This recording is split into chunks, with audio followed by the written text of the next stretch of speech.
You think I'm reckless, don't you? You stole the computer core from your own company. I wouldn't exactly call that stable. The people who go down in history as its heroes are never stable. Inside UMF-013 is all of the research data.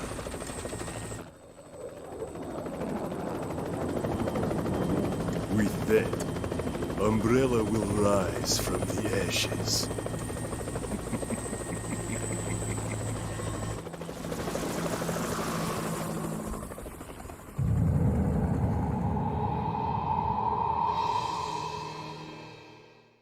The Umbrella Corporation is a major organization with many figures and players working out in the open and in the shadows throughout many entries in the Resident Evil franchise. Multiple of these individuals have been depicted throughout the series and have exhibited diversity with their motivations and goals. We will be exploring one of these characters here. Welcome to episode 5 of my lore exploration, Morally Dubious Resident Evil Characters, Sergei Vladimir. Sergei was a colonel in the Soviet Union who ultimately found himself searching for purpose after the collapse of the USSR. He soon joined the Umbrella Corporation, eventually becoming an executive of the organization. His past experience would serve him well with his new employer. For instance, due to his military background, he was involved in the formation of the UBCS, or Umbrella Biohazard Countermeasure Service, which mainly became responsible for handling disasters that resulted from in-house products. Sergei was responsible for the organization of the Monitors, a select group of individuals tasked with infiltrating various sectors of the Umbrella Corporation and performing various duties as ordered by Umbrella executives. One such branch of the organization infiltrated by the Monitors was the UBCS unit, with Nikolai Zinoviev being tasked with monitoring his colleagues for the sake of collecting combat data during the Raccoon City outbreak when the unit was deployed in late September 1998. Perhaps it's not surprising that Nikolai was one of the Monitors who was deployed to Raccoon City, as he and Sergei had a relationship before the outbreak in the doomed town. Intriguingly, Sergei sent a letter to Nikolai at some point describing his decision to sell 10 clones of himself to Umbrella. Sergei describes his feelings on selling these clones in a deal arranged by Nikolai, struggling with the fact that his clones would ultimately be used for the sake of bioweapon research because he cherished them, but ultimately standing firm in his decision to go through with this deal. Interestingly, at the heart of this decision is Sergei's desire to witness the revival of his motherland.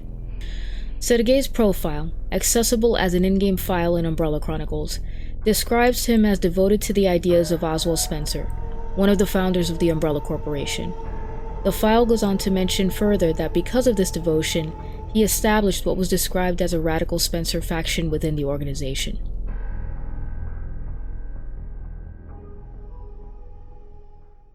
Many of the events we see Sergei involved in through much of Umbrella Chronicles centered around the development of a project called T-A.L.O.S, which was not only short for Tyrant Armored Lethal Organic System, but also a reference to the bronze figure of Greek mythology responsible for protecting Europa, a princess and consort of Zeus. Work on this bioorganic weapon project had been initiated in the Arklay laboratory located in the Raccoon Forest. The goals of this project were as follows. First, to develop a BOW that was able to be controlled via the use of a programmed chip connected to the organism's brain cells to minimize the risk of loss of control of the weapon. And second, to ensure the creature had armor and the ability to carry specialized firearms to increase its viability when facing off against military equipment such as attack helicopters or armored fighting vehicles. With concerns about the laboratory under the Arklay mansion being sterilized and the potential loss of the T-A.L.O.S project work that was being conducted there, Sergei was ordered to go to the location to retrieve the project.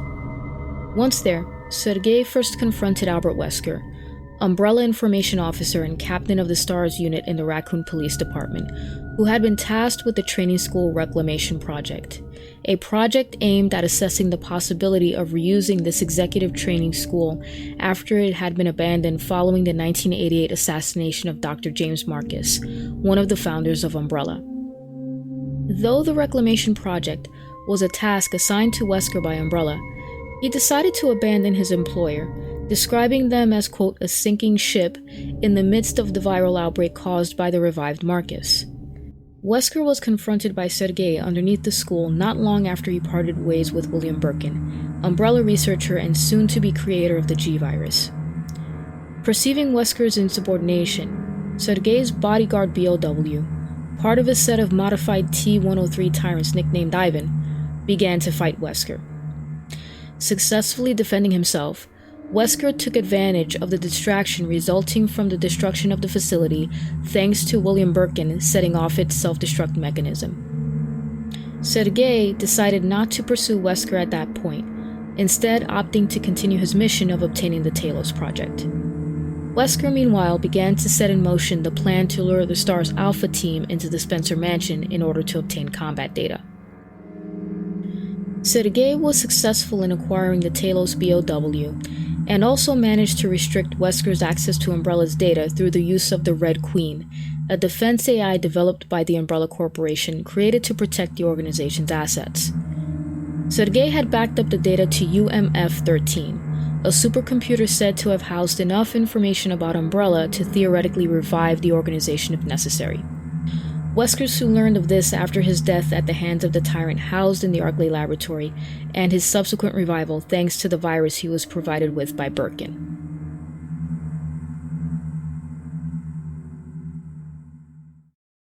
Sergei's tasks in the US didn't end with the acquisition of the T-A.L.O.S project. A couple of months after the incident in the Arklay mansion, Raccoon City was devastated by a viral outbreak, dooming most of the citizens to roam its streets as mindless zombies. On September 29, 1998, Sergei was given command of an aircraft as well as its associated cargo and personnel. The cargo included several tyrants, of whom one was to be deployed at the RPD with the purpose of exterminating all survivors at that location. The remaining tyrants were dropped off at the disposal plant in Raccoon City that players can explore in Resident Evil 3.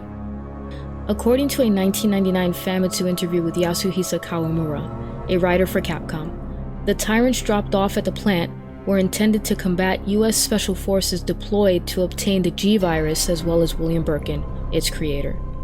The disposal plant's purpose was to break down and dispose of any experimental materials created at Umbrella's research facilities, as well as to supply power to those facilities. The Special Forces wound up at that location erroneously due to a lack of accurate information on the location of the G-Virus. The Special Forces and tyrants engaged in a fierce battle at the plant, and the weapon brought in by the forces, called the Devil's Sword of Paracelsus, would remain unused by the military unit, later being employed by Jill Valentine to neutralize her pursuer and nemesis. Of course, both Hunk, a member of the Umbrella Security Service, and Ada Wong, a spy working with Wesker, each successfully obtained a sample of the G-Virus. Ada, heavily injured due to the events she experienced while with Leon Kennedy, a rookie RPD police officer, made her way to the Apple Inn to rendezvous with her contact on October 1st, 1998. Ada ultimately found him dead as a result of taking his own life, presumably due to the severity of the outbreak in the city. Ada was soon contacted by Wesker, who first expressed a stern warning that the spy would face consequences due to her actions with Leon.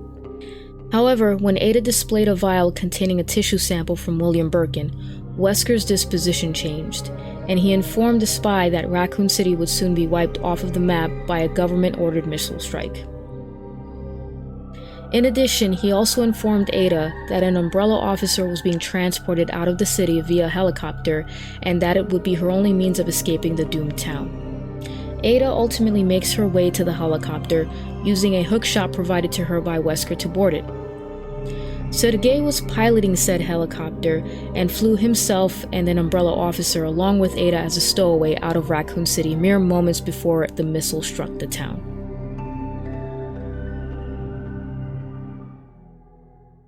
As explained by Wesker during Umbrella Chronicles, the US government had been conducting inquiries into Umbrella's involvement in the Raccoon City incident, resulting in the company's stock prices plummeting. However, Umbrella used its vast monetary resources to prolong these legal proceedings and shifted some of the blame of the incident to the government itself. Umbrella was partly able to achieve this thanks to the lack of evidence of their involvement coming to light. Years would pass, and with the T-A.L.O.S project materials and Umbrella's data successfully obtained, Sergei had the means to continue work in the Russia branch of Umbrella, an underground laboratory built for viral and BOW research hidden under a former government-run chemical plant obtained by the corporation after the collapse of the USSR. This work, particularly on T-A.L.O.S, presumably continued from 1998 until 2003, when Wesker provided information about the facility's location and the work being conducted there to a private biohazard containment unit, of which Chris Redfield and Jill Valentine were members. On February 18, 2003, Chris and Jill worked with a unit deployed by the Russian government to infiltrate the facility and shut down the possibility of any sort of revival of Umbrella. Chris and Jill were ultimately confronted by T-A.L.O.S, who was under the control of the Red Queen. After a fierce fight, T-A.L.O.S was ultimately destroyed by the duo.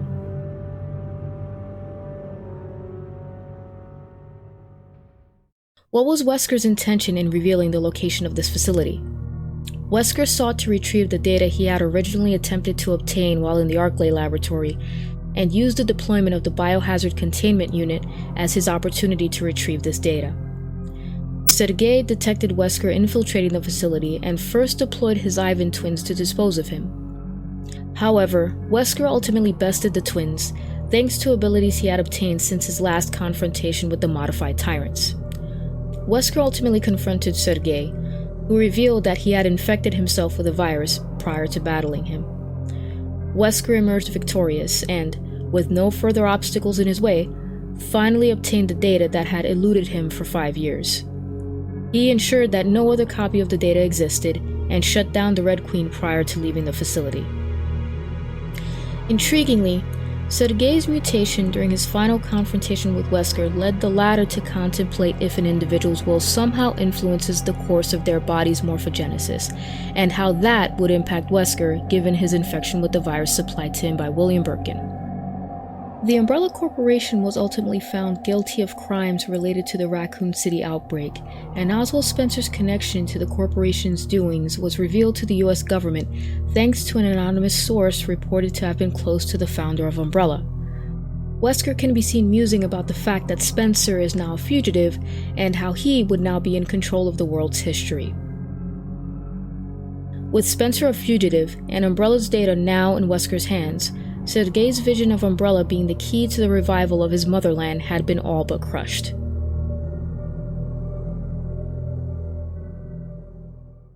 Who was the individual rescued by Sergei in Raccoon City? Recall that, according to the emergency requisition order file, Sergei had been tasked with deploying a tyrant at the Raccoon police station, as well as at the disposal plant during the Raccoon City outbreak. He had also been ordered to transport cargo out of Raccoon City after deploying all the tyrants. This cargo turned out to be an Umbrella officer with whom Sergei engages in conversation. Sergei remarks that his taking of the supercomputer UMF-013, containing all of Umbrella's data, would allow for Umbrella to be revived from the ashes, despite Raccoon City being wiped off of the map shortly after. It remains to be seen if Capcom will elaborate on the identity of the individual in the helicopter with Sergei and what became of this person. What happened to the Spencer faction led by Sergei?